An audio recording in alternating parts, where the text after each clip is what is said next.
Okay, now I'm going to do an exercise which is totally optional. This is completely optional for you. You don't have to do this. This is going to be more core dominant than it is going to be a back dominant exercise. It definitely does require stabilization of your back to be able to do it. But the reason why I'm doing this more core activated exercise is because I figure I'm already doing deadlift. I'm already doing pullover. I'm already doing stuff that activates my core on this day. I might as well just finish off my abs, right?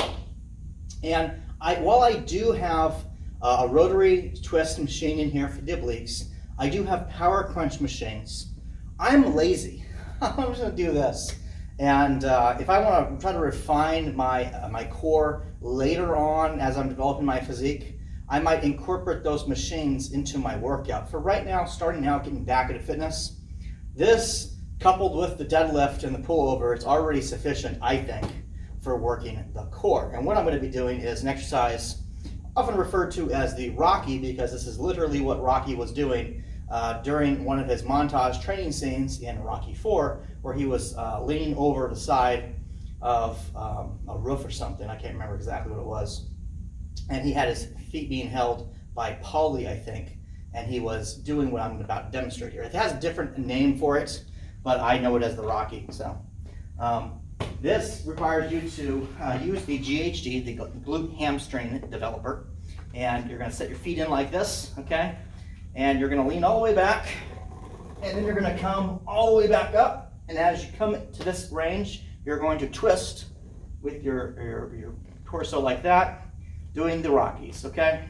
A lot of people learn how to do this as part of a sit-up where they're just leaning back and going like that, and they call that the Rocky. That is not the real Rocky. This is the actual Rocky, okay? And we're going to do this for like, try to make, somewhere between 6 and 12 reps.